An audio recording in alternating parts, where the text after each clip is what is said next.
Que el Señor les bendiga en esta noche, amados hermanos. Doy gracias a Dios por la oportunidad que me da de compartir su palabra a esta amada asamblea. Hermanos, delegados, pastores, líderes, invitados, es mi deseo poder compartir la palabra del Señor con el motivo de edificar, el motivo de animar, con el motivo de alentarnos unos a otros a la obra que Dios nos ha llamado. Quisiera usar un pasaje que se encuentra ahí en el Salmo número 139. Salmo número 139. Y he querido titular el mensaje en esta noche, Lo que Dios es.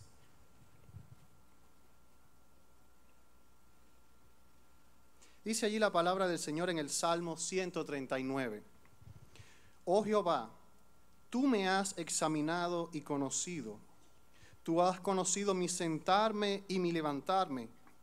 Has entendido desde lejos mis pensamientos. Has escudriñado mi andar, mi reposo, y todos mis caminos te son conocidos. Pues aún no está la palabra en mi lengua, y he aquí, oh Jehová, tú la sabes toda. Detrás y delante me rodeaste, y sobre mí pusiste tu mano. Tal conocimiento es demasiado maravilloso para mí. Alto es, no lo puedo comprender. ¿A dónde me iré de tu espíritu? ¿Y a dónde huiré de tu presencia? Si subiera a los cielos, ahí estás tú. Y si en el Seol hiciere mi estrado, he aquí, allí tú estás. Si tomare las alas del alba y habitar en el extremo del mar, aún allí me guiará tu mano y me asirá tu diestra. Si dijere, ciertamente las tinieblas me encubrirán, aún la noche resplandecerá alrededor de mí. Aún las tinieblas no encubren de ti, y la noche resplandece como el día. Lo mismo te son las tinieblas que la luz. Porque tú formaste mis entrañas, tú me hiciste en el vientre de mi madre. Te alabaré porque formidables, maravillosas son tus obras.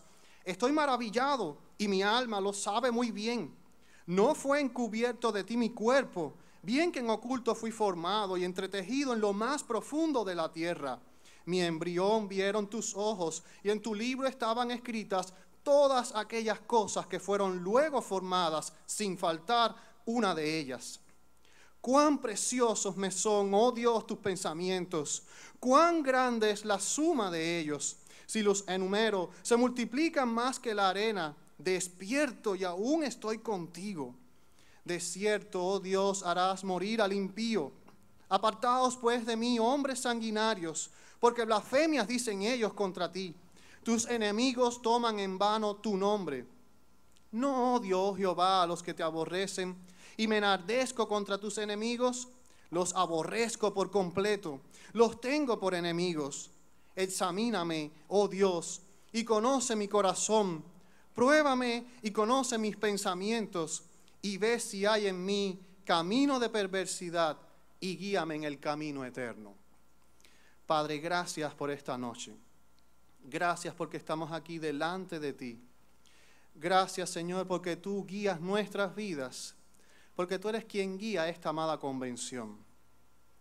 Y confiados en esta realidad, venimos para pedir que tú nos hables, porque necesitamos escuchar tu palabra. Señor, quiero ser el instrumento que tú vas a usar en esta noche para hablarle a tu pueblo. Reconozco que no lo puedo hacer solo, que te necesito, que tu gracia y tu misericordia me asistan en este momento para edificar y para hablar a todo el que lo necesita. Me humillo delante de tu presencia y quiero que seas glorificado en esta hora. En el nombre de Jesús te lo pedimos todo y te damos gracias. Amén, Señor. El Salmo 139 es un pasaje muy conocido. Quería titular el sermón en esta noche, Los atributos de Dios, pero dije, va a sonar demasiado lenguaje a seminario. Así que vamos a arreglar un poco el título. Soy pésimo con los títulos. Y pensando en el tema y en todo lo que el sermón había arrojado en el estudio, pues decidí precisamente titularlo Lo que Dios es. No obstante, aunque no pretendo dar una clase de teología en esta noche, porque incluso ni siquiera yo soy profesor de ninguna de las asignaturas de teología que hay en el seminario, puede que suene un poco a clase de seminario lo que aquí vamos a estar compartiendo. El Salmo 139 es un texto ampliamente usado para hablar de los atributos de Dios. Pero esta porción de la palabra de Dios no es teología escrita desde la teoría. Es más bien teología práctica. Esta porción es teología aplicada a la vida. Este Salmo 139 es una pieza magistral. Según dice el texto, fue escrito por el propio David.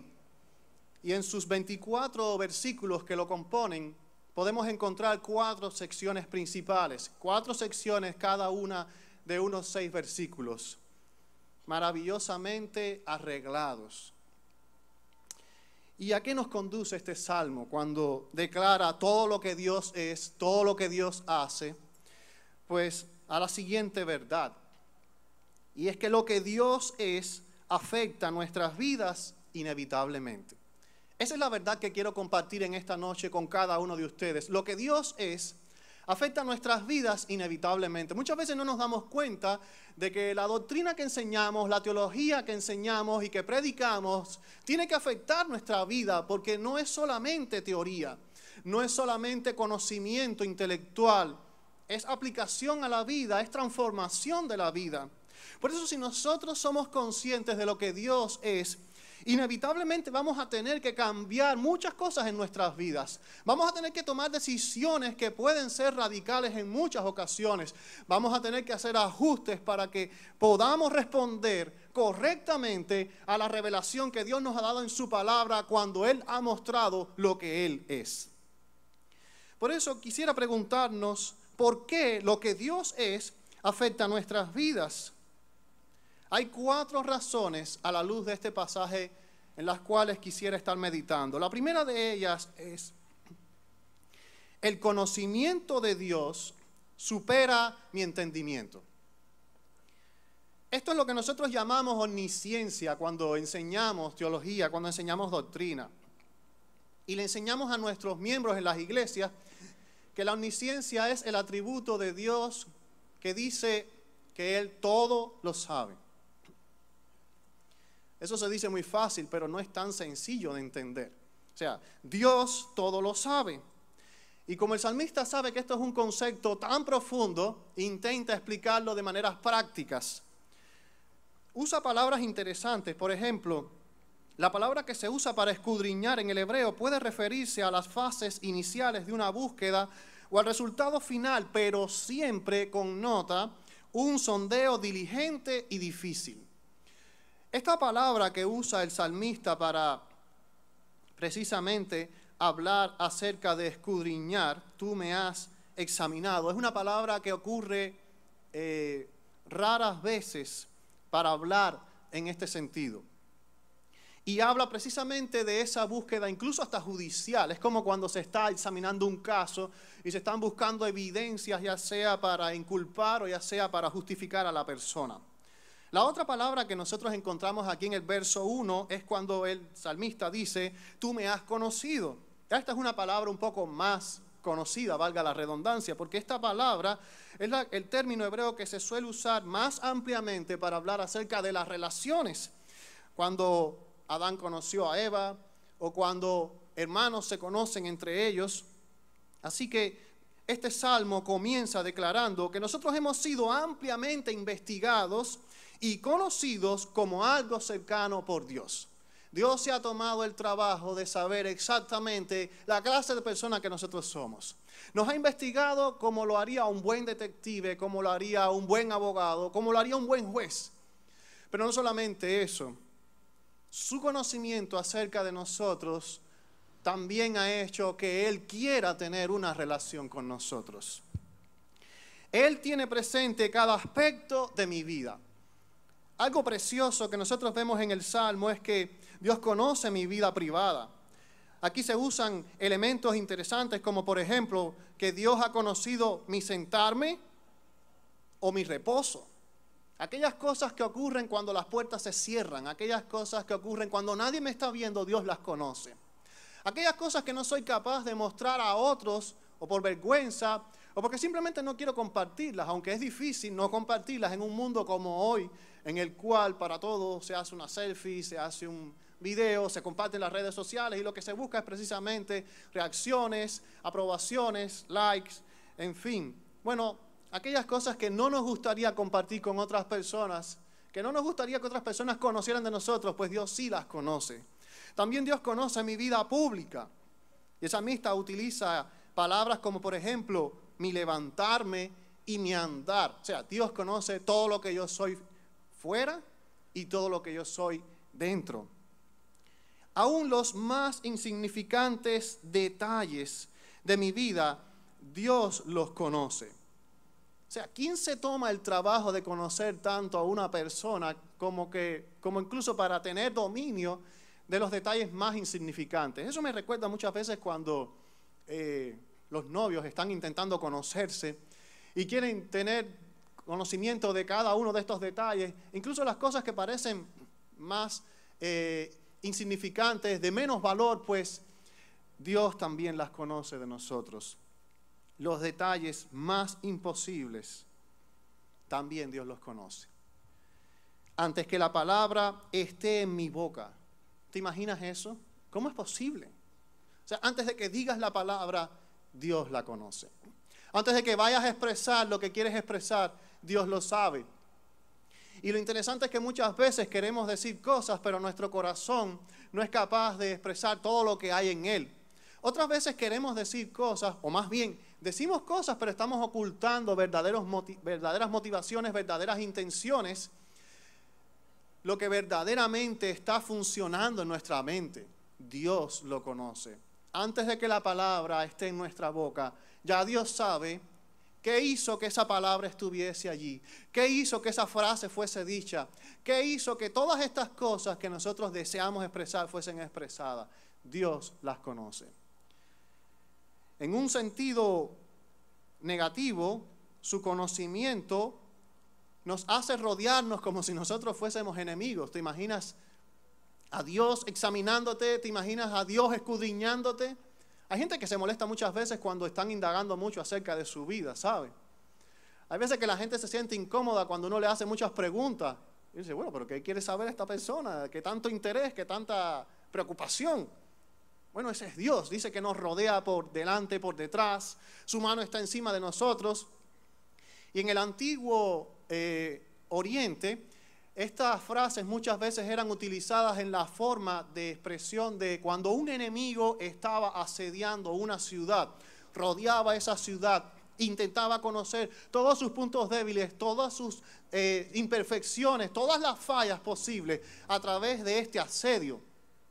Algunos comentaristas han querido ver en esta frase como que Dios está asediándonos constantemente. Pero también, y esto lo vemos por ejemplo en Job capítulo 3, versículo 23, cuando Job nos dice precisamente cómo se siente acerca de lo que le está ocurriendo. ¿Por qué se da vida al hombre que no sabe por dónde ha de ir y a quien Dios ha encerrado? Esa era la idea de Job. O sea, que Dios nos estaba examinando tanto, su conocimiento de nosotros es tan grande que no hay un defecto de nosotros que Él no conozca, que no hay un problema en nosotros que Él no tenga presente, que no hay un detalle malo en nuestra vida que Él pase por alto. Y por eso Job pensaba que Él estaba siendo, en ese momento, pasando por grandes tribulaciones, por grandes problemas. Pero me gustaría ver también esta frase de que Dios con su conocimiento nos está acercando en un sentido positivo, como si fuese un amigo que se muestra protector en todo momento. Y el Salmo 34:7 nos recuerda que el ángel de Jehová acampa alrededor de los que le temen y los defiende. Ese conocimiento de Dios es un conocimiento positivo, un conocimiento bueno. Ese es el conocimiento que nos alienta y nos llena de esperanza cuando nosotros estamos enfrentando tribulaciones, estamos pasando por problemas duros. Ese conocimiento de Dios es el que me anima a saber que no hay un problema que pase por alto. No hay una situación dura que Dios no esté mirando. No hay una situación difícil que esté pasando desapercibida delante de la presencia de Dios. El Salmo 125, versículo 2, también nos alienta con las siguientes palabras, cuando el salmista, hablando de Jerusalén, nos dice: como Jerusalén tiene montes alrededor de ella, así Jehová está alrededor de su pueblo desde ahora y para siempre.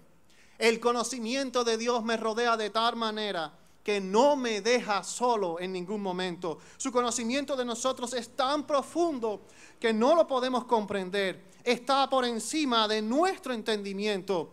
Pero más aún, me gusta ver a Dios en ese conocimiento como alguien que no importa cuáles sean mis debilidades, no importa cuáles sean mis defectos, no importa cuáles sean las cosas que puedan hacer avergonzarse a Dios, porque no somos perfectos, porque no estamos completos, porque estamos llenos de debilidades, porque estamos llenos de cosas de las cuales incluso nosotros nos sentimos avergonzados. Dios conoce todas esas cosas y aún así quiere ser nuestro amigo. De hecho, nos ha declarado sus amigos por medio de la sangre de Jesucristo. Porque una vez que Cristo murió en la cruz, derramó su sangre por nuestros pecados, nos reconcilió consigo mismo. Así que no debemos tener miedo al conocimiento que Dios tiene de nosotros. Debe darnos aliento que Dios nos conozca tan bien. Debe darnos seguridad que Dios conozca nuestras vidas tan bien. Debe darnos esperanza saber que Dios conoce todo lo que soy, todo lo que tengo, todo lo que no tengo y todo lo que no puedo ser. Porque muchas veces queremos vivir para las expectativas de otras personas, pero es en realidad para las expectativas de Dios que estamos aquí en la tierra. Y Dios lo sabe. Ni tú ni yo podemos ser Él. Ni tú ni yo podemos igualarle. Ni tú ni yo podemos tener el conocimiento que Él tiene. Pero le doy gracias a Él porque no necesito tener el conocimiento que Él tiene. Me da seguridad saber que Él lo sabe todo. Y si Él lo sabe todo, conoce mi vida, conoce cada aspecto y tiene control de cada una de estas cosas. No necesito saber otra cosa que el Dios omnisciente me conoce mejor de lo que yo me conozco a mí mismo. ¿Cuántas veces no nos creemos capaces de hacer cosas para Dios y sin embargo Dios sabe que no podemos?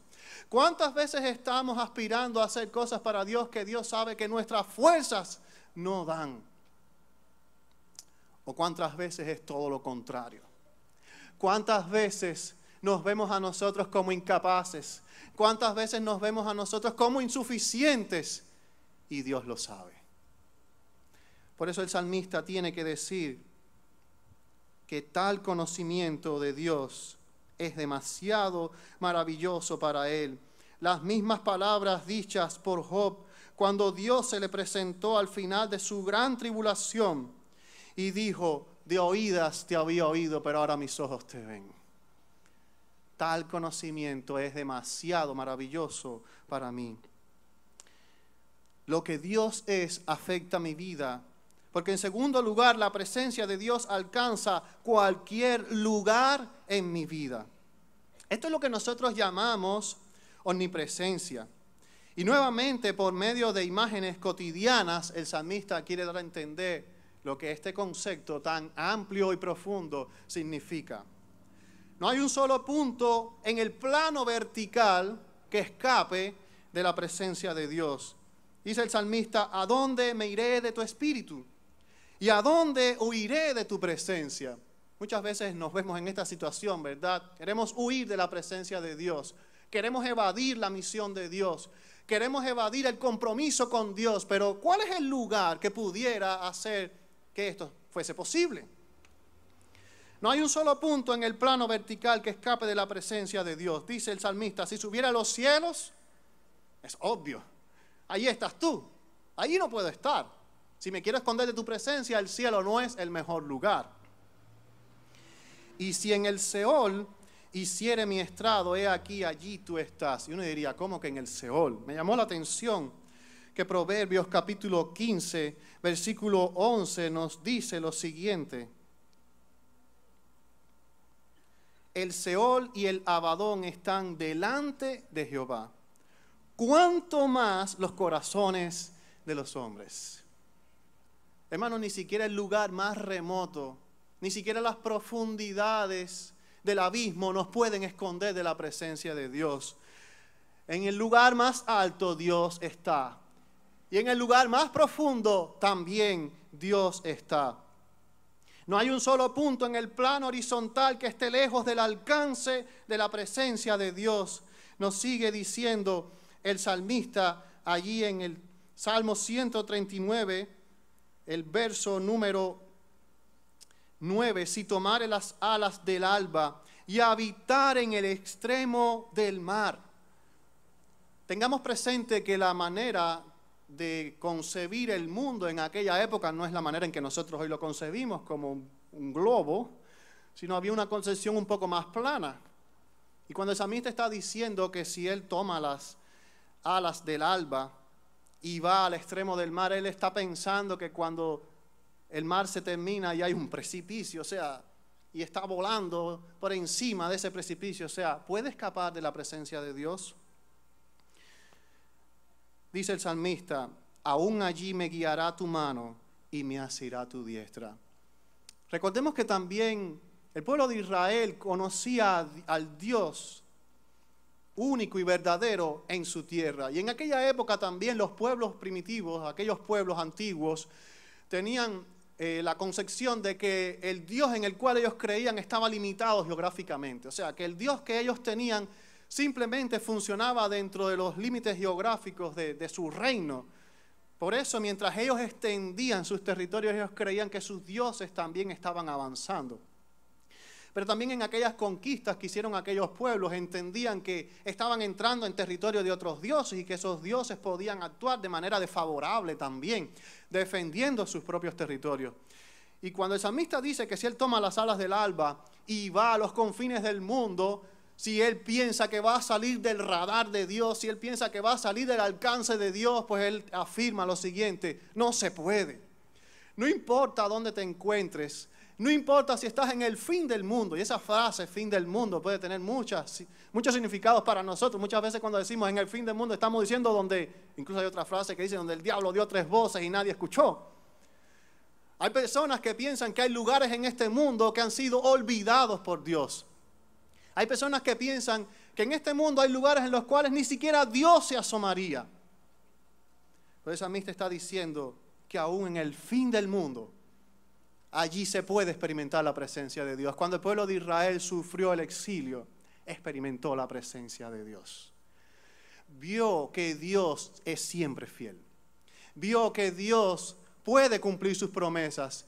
Y que no importaba si ellos no tenían el templo, no tenían el rey en el trono, Dios seguía siendo el rey de su pueblo. Por eso el Salmo 90 nos dice: Señor, tú nos has sido refugio de generación en generación. Así que no importa dónde tú te encuentres, el fin del mundo no existe para Dios, porque aún allí está la presencia de Dios. Jesús le dijo a sus discípulos que cuando ellos recibieran poder, podrían testificar en Jerusalén, en toda Judea, en Samaria y hasta lo último de la tierra. Aún el lugar más intrincado no escapa de la presencia de Dios. Aún el lugar más difícil de evangelizar no escapa de la presencia de Dios. Aún el lugar más miserable y más pobre no escapa de la presencia de Dios. Aún el lugar más triste y desolado no escapa de la presencia de Dios. Ni siquiera el lugar más oscuro que puedas imaginar puede impedir que Dios nos vea. Si dijere, ciertamente las tinieblas me encubrirán, aún la noche resplandecerá alrededor de mí. Aún las tinieblas no encubren de ti. Y la noche resplandece como el día, lo mismo te son las tinieblas que la luz. ¿Qué dice el Salmo 23, versículo 4? Aunque ande en valle de sombra de muerte, no temeré mal alguno, porque tú estarás conmigo. Y esta frase en hebreo, valle de sombra de muerte, es una sola palabra. Y esa sola palabra describe un lugar de profunda oscuridad. Tan profunda donde ni siquiera la luz puede entrar. Pero esa misma palabra, de forma interesante, la usa Isaías cuando dice que el pueblo que andaba en tinieblas, ¿qué vio? Luz les resplandeció sobre ellos. No hay tiniebla tan densa que pueda ocultarme de la presencia de Dios. No hay situación tan miserable que me pueda ocultar del amor de Dios. No hay situación pecaminosa tan grave que me pueda alejar del amor de Dios de tal manera que su presencia no pueda llegar a mí y tocar mi corazón. Las tinieblas no fueron suficientes como para ocultarme del amor de Dios. Ninguna cosa creada, ni lo ancho ni lo profundo, me podrá separar del amor de Dios. Lo que Dios es afecta mi vida. Porque en tercer lugar, el poder de Dios supera mi control de las cosas. Los versos del 13 al 18 muestran la obra creadora de Dios. Y esto es lo que nosotros llamamos omnipotencia. El atributo que describe a Dios como quien todo lo puede. Y hay cosas interesantes que el salmista quiere hacer notar de la omnipotencia, porque de la omnipotencia podríamos decir muchas cosas. O sea, ¿cuántas cosas puede hacer Dios? Pero como dijimos que esto era teología práctica, era teología aplicada a la vida, pues eso es lo que quiere hacer el salmista. Él quiere describir cómo ha conocido la omnipotencia de Dios. Cómo Dios le ha mostrado a él en su vida que es omnipotente. Lo primero que el salmista reconoce es que él es un producto de la obra creadora de Dios. Porque tú formaste mis entrañas, tú me hiciste en el vientre de mi madre. Te alabaré porque formidables, maravillosas son tus obras. Estoy maravillado y mi alma lo sabe muy bien. ¿Sabes tú, hermano, que has sido formado por Dios? ¿Sabes tú que no tuviste ningún tipo de decisión en la formación tuya como ser humano? Vaya, si nos hubiesen dado la posibilidad de escoger cómo seríamos antes de salir del vientre, cuántas cosas usted no hubiese querido, ¿verdad? ¿Cuántos chiquiticos no hubieran querido ser altos? ¿Cuántos flacos no hubieran querido ser fuertes? ¿Cuánta gente no hubiera querido tener los ojos claros? ¿Qué te hubiese gustado ser? Hay gente que dice, Dios se tomó el trabajo minuciosamente de formar a algunos, pero a mí, lo primero que encontró, y ya eso fue lo que salió, como si estuviese un poco cansado ya, bueno, vamos a hacer otro más para cumplir hoy. Hay gente que piensa que sí, que es como si fuese un producto de la casualidad. Dios tuvo en cuenta cada aspecto de mi vida cuando me formó. Y quiero decirte que eso a ti y a mí nos hace únicos. No hay una persona que sea igual a ti. Es verdad que te pueden confundir con alguien, ¿sabe? Pero tú eres único. Cada aspecto de tu vida fue minuciosamente diseñado por Dios.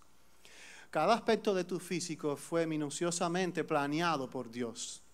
Cada aspecto de tu vida fue diseñado por Dios. Y cuando yo me doy cuenta de que Dios se tomó el trabajo de hacerme único, de que Dios se tomó el trabajo de formarme diferente a tanta gente que hay en este mundo, lo único que me queda es agradecer a Dios porque sus obras son maravillosas. Nadie se parece a ti. Y cuando nosotros entendemos que nadie se parece a nosotros, eso nos hace pensar también en que Dios tiene que tener algún plan con nosotros. Soy una obra de arte de Dios. Vaya, si hay alguien que está padeciendo por algún problema de baja autoestima, por favor, lea esos versículos 15 y 16. Entienda que no fue encubierto de ti mi cuerpo, bien que en oculto fui formado y entretejido en lo más profundo de la tierra. Mi embrión vieron tus ojos y en tu libro estaban escritas todas aquellas cosas que fueron luego formadas sin faltar una de ellas. ¿Sabes cuántas dificultades se pueden presentar durante un embarazo? Las mujeres que han dado a luz saben que es un periodo difícil. Los que somos padres sabemos que es un periodo estresante. Mire, los médicos siempre le encuentran algo a la mujer embarazada. Que si tiene problema de presión, que si tiene problema con el azúcar, que si tiene que cambiar la dieta, ya eso nos estresa también. Ya es más difícil.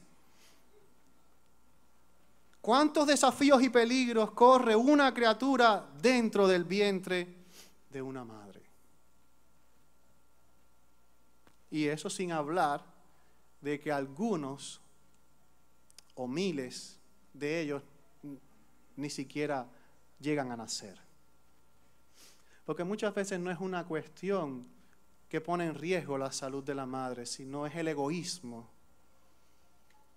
Es el egoísmo, es el querer pensar en uno mismo lo que hace que miles de niños nunca hayan venido a este mundo.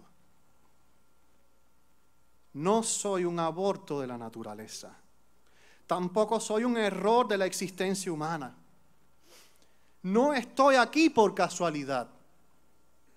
Yo no sé cuál fue el tipo de entorno familiar en el que te tocó nacer. Yo no sé si tus padres se equivocaron, no sé si tomaron malas decisiones. Yo no sé si cuando tú viniste a este mundo lo único que te encontraste fue a mamá. Yo no sé si lo único que tú te encontraste en este mundo cuando tú viniste fue solamente abuelos, tíos, tías. Yo no sé cuál fue el contexto familiar en el que tú naciste.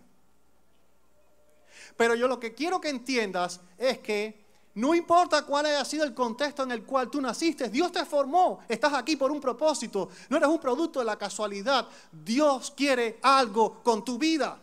Eso es la omnipotencia de Dios. No solamente es el hecho de hacer, de ver o creer o enseñar que Dios hace cosas imposibles, es también ver la obra tan poderosa de Dios en cosas que parecen tan insignificantes como la formación de un ser humano. Eres tan especial que Dios se tomó su tiempo contigo. He sido entretejido por Él. Esta palabra es hermosa, o sea, entretejido. Es como si estuviese tejiendo una pieza, una prenda de vestir.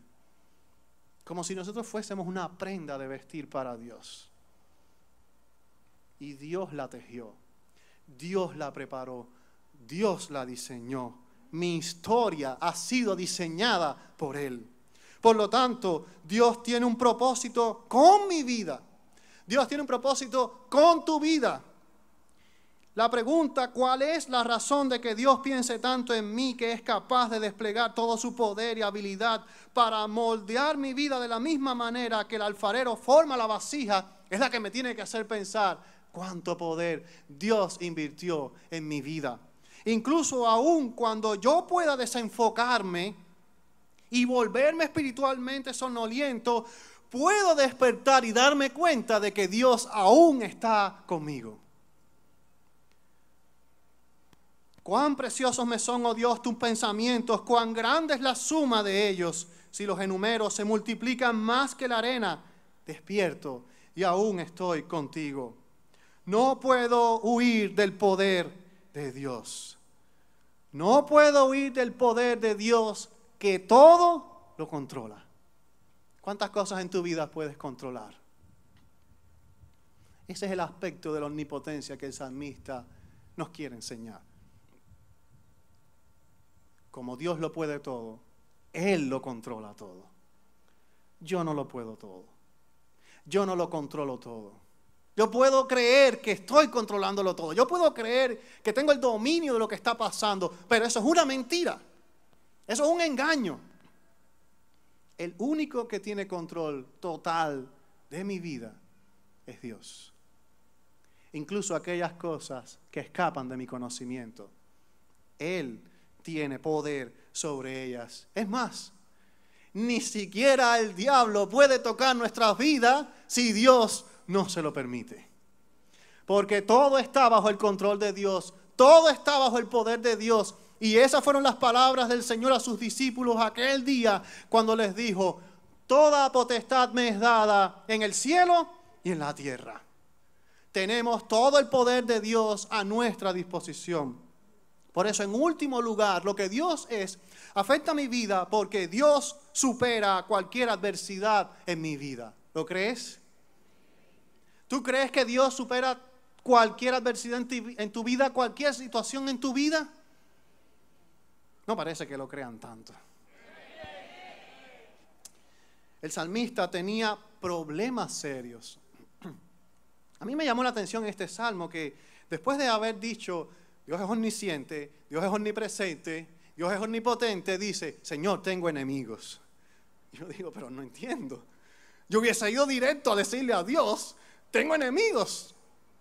Pero muchas veces, cuando se nos olvida lo que Dios es, también olvidamos todos los recursos que tenemos a nuestra disposición para enfrentar cualquier situación que se presenta en nuestra vida. Y muchas veces tomamos muy en serio todo lo que nos está pasando, todo lo que nos está faltando, todo lo que nos está afectando, pero se nos está olvidando el Dios en el cual nosotros creemos. Porque lo que Dios es afecta a nuestra vida.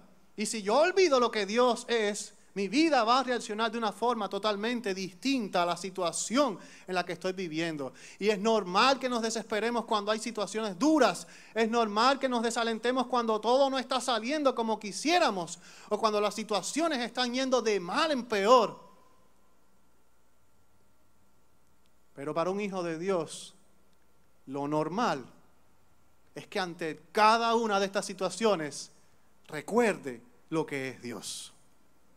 Los enemigos son personas que menosprecian a Dios, según el salmista. ¿Quién no tiene enemigos? Todos tenemos enemigos. Pero no podemos ver a los enemigos como muchas veces los vemos, personas que afectan nuestra integridad, personas que afectan nuestra moral, personas que afectan nuestros intereses. La Biblia describe a los enemigos en términos de ser enemigos de Dios. Un enemigo, a la luz de la Biblia, no es alguien que busca hacerme daño simplemente por el hecho de hacerme daño. Un enemigo, a la luz de la Biblia, es una persona que quiere dañar mi vida porque yo soy un instrumento en las manos de Dios. Y dañarme a mí, él le hace pensar que va a hacer daño también a la obra de Dios. Y cuando hay algo que se opone a la obra de Dios, cuando hay algo que está en contra de Dios, pues evidentemente nosotros también somos afectados. Pero Dios es más grande que mis enemigos. Porque en primer lugar, quiero que recuerdes que si bien Dios nos conoce a nosotros, porque es omnisciente, también los conoce a ellos. No vaya a creer que los enemigos de Dios, simplemente por el hecho de que no creen en Dios, Dios no los conoce. No, Dios conoce a todos, amigos y enemigos. Nadie escapa del conocimiento de Dios. Tenemos que recordar que nuestros enemigos tampoco pueden escapar de la presencia de Dios. Porque no importa que ellos no invoquen el nombre del Señor, no importa que ellos no crean en Dios, su incredulidad, su negación de lo que Dios es, no impide la presencia de Dios. Y quiero que recuerdes que también nuestros enemigos no pueden escapar del control y la voluntad de Dios, ¿sí? Porque a veces nos da miedo y pensamos que ellos pueden hacer lo que les plazca, que pueden actuar a placer. Pero eso no es cierto. Eso no es cierto. Me trae este pensamiento, me trae a la mente dos testimonios. Uno de ellos me encanta utilizarlo cada vez que tengo la oportunidad, hablando acerca de la vida de un misionero que fue a las Islas Nuevas Hébridas, Juan Peyton, y habían allí un grupo de hombres que eran caníbales. Pero Dios puso en el corazón de este siervo ir a este lugar y predicar. Y él enfrentó muchos desafíos a la hora de predicar allí el evangelio, sobre todo porque aquellas tribus eran tremendas. Él cuenta en una ocasión que se encontraba allí de noche y el lugar fue rodeado por cada uno de estos hombres, que comenzaron a hacer sonar sus escudos, sus lanzas y a formar bulla, y él y su familia sabían que venían a comérselos. No me parece que esto dé mucha tranquilidad, ¿verdad? Pero dice que este hombre se arrodilló, él y toda su familia, y clamó a Dios toda aquella noche hasta que se quedaron dormidos. ¿Quién se queda dormido cuando está a punto de ser comido? Se quedaron dormidos. Y cuando amanecieron, lo primero que hicieron fue tocarse, porque ni siquiera creían que estaban vivos. No entendieron lo que había pasado, y más se asombraron cuando salieron de su casa y vieron que los escudos y las lanzas estaban regados y dispersos por aquel lugar. Más tarde, cuando aquella tribu se convirtió, él les preguntó: ¿por qué esa noche no los atacaron? ¿Por qué esa noche ellos no fueron capaces de llevar a cabo lo que se habían dispuesto a hacer?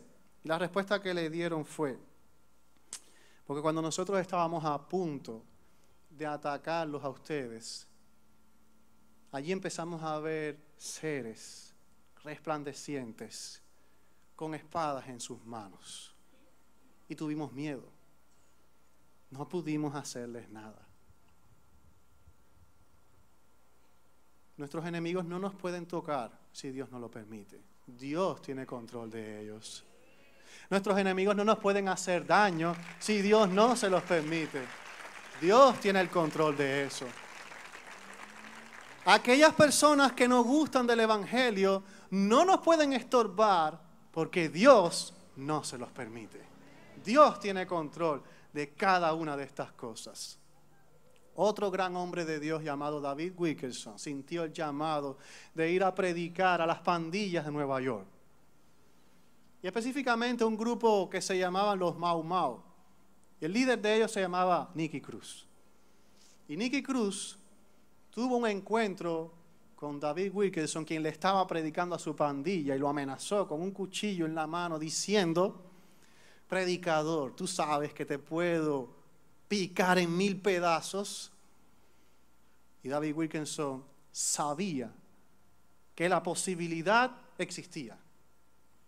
David Wilkerson sabía que eso podía ser una realidad. Y le dijo a Nicky, yo sé que tú puedes picarme en 1000 pedazos, pero cada pedazo te va a decir que Cristo te ama. Cada pedazo te va a decir que Dios te ama. ¿Qué motivó a este gran hombre de Dios a decir tal cosa? ¿Que era alguien temerario? ¿Que no tenía miedo? Yo creo que David Wilkerson estaba muerto de miedo. Pero este hombre sabía que Nicky no podría hacer nada contra su vida si Dios no se lo permitía. Nada ni nadie nos puede dañar si Dios no lo permite. Nada ni nadie nos puede hacer daño si Dios no lo deja. No hay situación que escape del control de Dios. Todo lo bueno que ocurre viene de parte de Dios. Y todo lo malo que nos sucede es por el amor de Dios, porque a los que a Dios aman, todas las cosas les ayudan a bien. Así que si nuestros enemigos no pueden escapar del control de Dios, porque Él es omnipotente, dejemos en manos de Dios todo aquello que nos está preocupando. De la misma manera sucede con cualquier situación difícil en nuestra vida. Sin embargo, no podemos olvidar que nosotros también fuimos enemigos de Dios por algún tiempo. Necesitamos que Dios nos examine y nos muestre la senda correcta, no sea que nos estemos comportando como nuestros enemigos, ignorando que Dios lo sabe todo, ignorando que Dios lo puede todo, ignorando que Dios está en todas partes. Dios no nos ha abandonado. Dios no nos ha dejado. Dios no nos ha olvidado. Dios está en este país ahora mismo. Dios está obrando en este país ahora mismo. Dios quiere hacer una obra grande en este país ahora mismo, porque las circunstancias adversas nos están diciendo que mientras más oscura es la noche, más grande es la luz de Dios. Mientras más fuertes son las tinieblas, más grande es el poder de Dios. Mientras más grande es la adversidad, más podemos ver el milagro de la obra de Dios en la vida de gente que nunca pensamos que iban a venir a sus caminos. Y sí, Dios está haciendo tan grandes cosas en nuestro país, en los momentos más difíciles que estamos mirando, en los momentos más difíciles que estamos viviendo. ¿Cuál tiene que ser nuestra respuesta? ¿Cuál tiene que ser esa respuesta que Dios espera? ¿Qué podemos hacer nosotros ante la realidad de que Dios es omnisciente, ante la realidad de que Dios es omnipresente, ante la realidad de que Dios es omnipotente? ¿Cuál debe ser tu respuesta? ¿Estamos abandonando la misión de Dios? Hay un personaje en la Biblia y estoy concluyendo con esto, que vaya, que si hubiese escrito este salmo yo hubiese dicho, razones tenía para escribirla. Y no es David, Jonás. Jonás fue un hombre a quien Dios le dijo, ve a predicar a Nínive. Pero ¿por qué Jonás no quiso ir? Bueno, Jonás no quiso ir porque eso era ir a predicarle a sus enemigos. Los mismos enemigos que dice este salmista al final del Salmo 139. Enemigos que no invocaban a Dios, enemigos que tomaban en vano el nombre de Dios. Y Jonás tuvo que enfrentarse a tres cosas cruciales de la naturaleza de Dios. Jonás tuvo que enfrentar el hecho de que Dios sabía que era posible la conversión de los ninivitas y por eso lo estaba enviando. Porque Dios es omnisciente. Lo segundo que enfrentó Jonás fue la omnipresencia de Dios. Porque Jonás pensaba que Dios estaba en Nínive. Y dice la Biblia que se fue a Tarsis huyendo de la presencia de Dios. ¿Y qué fue lo que se encontró? Que ni siquiera en el mar, lejos de su tierra, podía huir de la presencia de Dios. Es más, como dice el salmista, ni aún las tinieblas me encubren de ti, ni siquiera en el vientre del gran pez, Jonás escapó de la presencia de Dios. Lo tercero que enfrentó Jonás fue la omnipotencia, el poder controlador de Dios. Porque Dios fue quien mandó la tormenta, una gran tormenta. Porque Dios fue quien envió el pez, un gran pez. Porque Dios fue quien envió a Jonás sabiendo que Jonás no quería ir, pero él tenía todo bajo control. Él fue quien hizo crecer la calabacera. Él fue quien puso en ella el gusano para que desapareciera. Jonás tuvo que responder. Y tengo que decirlo, un poco avergonzado, un poco decepcionado. La respuesta de Jonás no fue todo lo satisfactoria que me hubiese gustado, porque Jonás fue en contra de su voluntad. Pero no importa. Dios provocó el arrepentimiento y el avivamiento de Nínive. Dios te está llamando. Y harías bien en prestar atención a las palabras del apóstol Pablo cuando dijo que él no podía huir del llamado de Dios porque le era impuesta necesidad. Y ay de él si no obedeciera al llamado.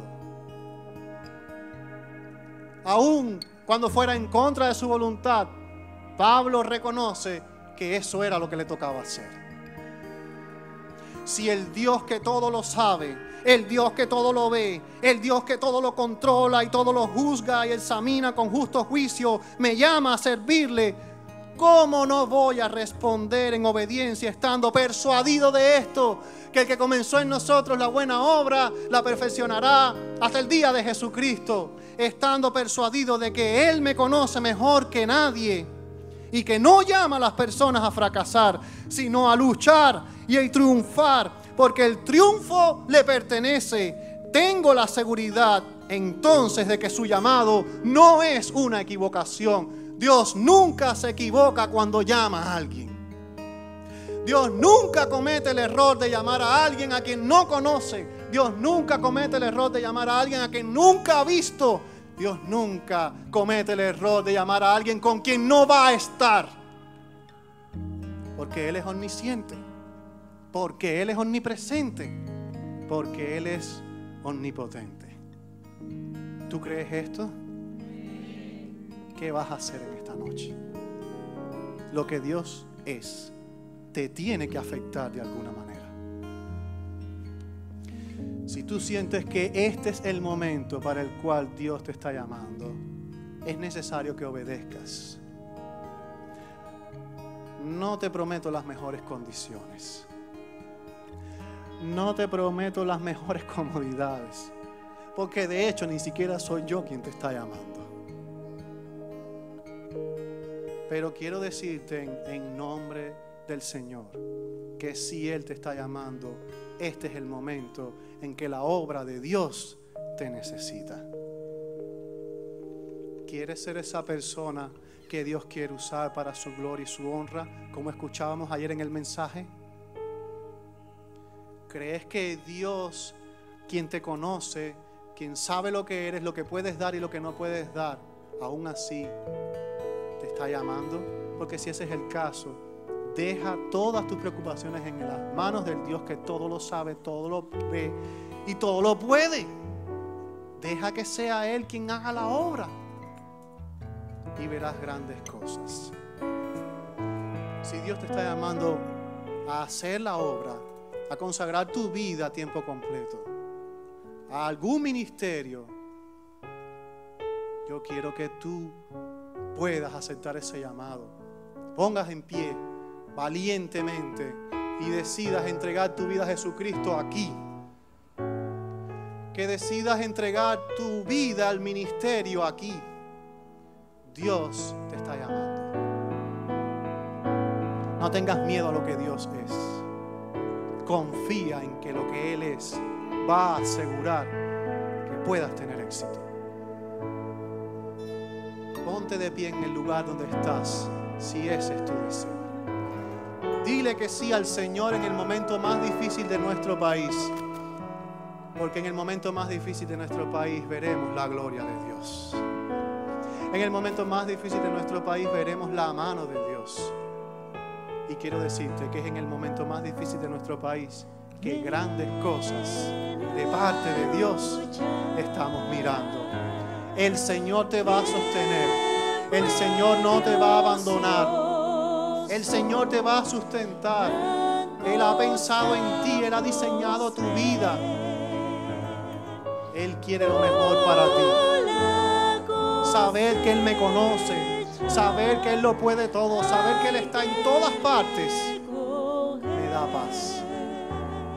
No he estado en un lugar sin la presencia de Dios. No he estado haciendo cosas sin el poder de Dios. El Señor me conoce. Ven a trabajar. Ven a luchar.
Gracias por tu llamado.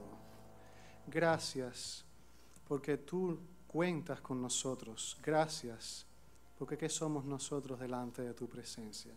Somos nada.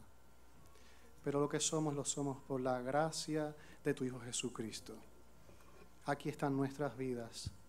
Úsalas como te plazca. Estas son nuestras vidas. Glorifícate a través de ellas. Que seamos los instrumentos que necesitas para alcanzar a Cuba con tu evangelio. En el nombre de Jesús oramos y te lo pedimos todo. Amén, Señor.